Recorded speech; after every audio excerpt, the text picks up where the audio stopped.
بسم الله الرحمن الرحيم. الحمد لله والصلاة والسلام على رسول الله، وبعد. حياكم الله أيها الأحبة الكرام على مائدة القرآن وفي طاعة الرحمن سبحانه جل وعلا، ونتابع هذه الدورة المباركة وهي دورة تعلم التجويد برواية ورش عن الإمام نافع، ونسأل الله تبارك وتعالى أن يخرجنا من ظلمات الوهم وأن يكرمنا بنور الفهم وييسر لنا طريق العلم.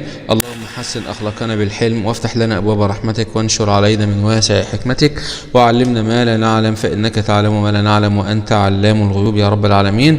أيها الأحبة، درس اليوم هو إتمام باب أحكام اللامات، وسبق أن بينت في اللقاء السابق حكم لام التعريف، وقلت أنها لام الإظهار ولام الإدغام أو اللام الشمسية واللام القمرية كما بينت في الدرس السابق. أما درس اليوم هو عن لام الفعل. أيها الأحبة، لام الفعل هي اللام التي تكون من أصل بنية الفعل. يبقى احنا كنا بنتكلم عن لام التعريف وأنها زائدة وتدخل على الأسماء، زي مثلا أتيت بمثال زي كلمة مسجد قلت المسجد، أو بيت البيت. فلو شلنا لام التعريف من الكلمة لا يحدث شيء في الكلمة، لا يتغير المعنى.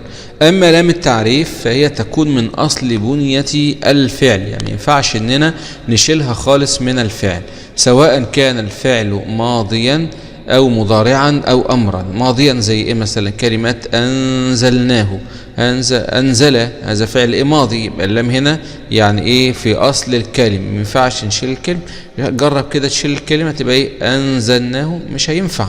أو مضارعا، فعل مضارع يعني زي كلمة إيه؟ يلتقطه، هنا برضو ما ينفعش إنك أنت تشيل هذه اللام، هيغير معنى الكلمة. أو أمرا مثل كلمة قل.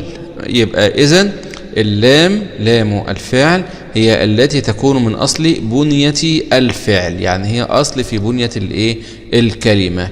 وللام الفعل قبل الحروف الهجائية حالتان، هما الإدغام والإظهار.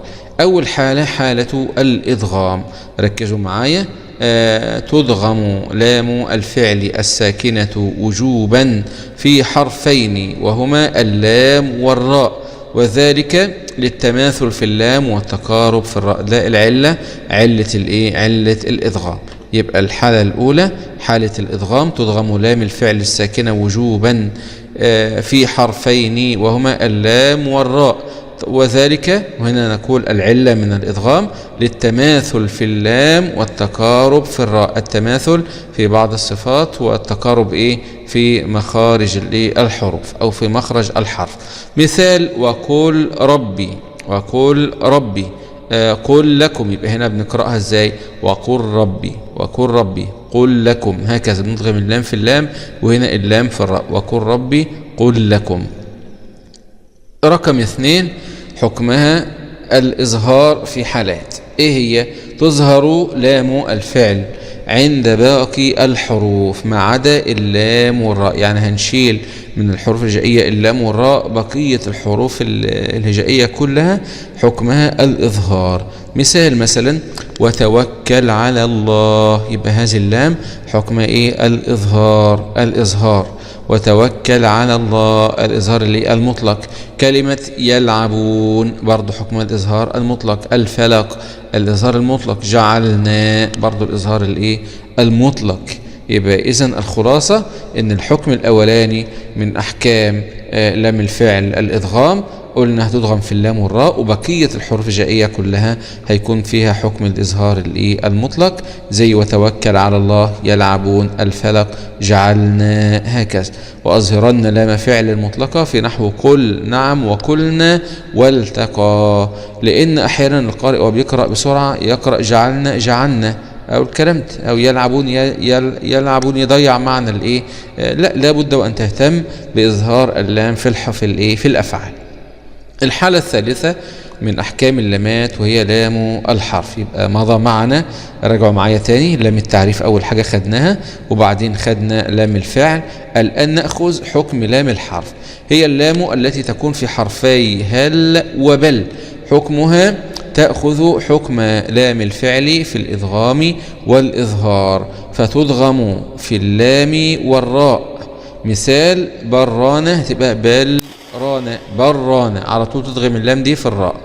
هل لكم هتبقى هل لكم بإدغام اللام الأولى في اللام الثانية من الكلمة الثانية.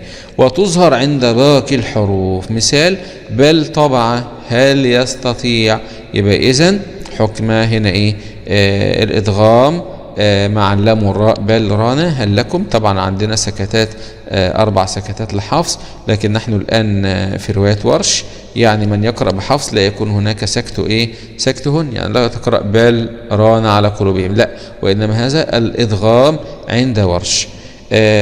مثال بل طبعا هل يستطيع، يبقى دي حكمها الإظهار. يبقى أظهرن لام فعل مطلقة في نحو قل نعم وقلنا والتقى. يبقى الخلاصة إن لام الحرف بتأخذ يعني نفس الحكم، نفس الحكم في لام الإيه؟ في لام الفعل في الإدغام والإظهار، تدغم في اللام والراء وتظهر مع بقية الحروف الإيه؟ الهجائية. وأتيت لكم بالأمثلة. وكده نكون انتهينا بفضل الله تبارك وتعالى من أحكام اللامات، لكن إن شاء الله بقي شيء وهو حكم التفخيم والتركيك. متى نفخم اللام ومتى نركك اللام، هذه لها حكم خاص بورش عن نافع إن شاء الله تبارك وتعالى. هذا والحمد لله رب العالمين.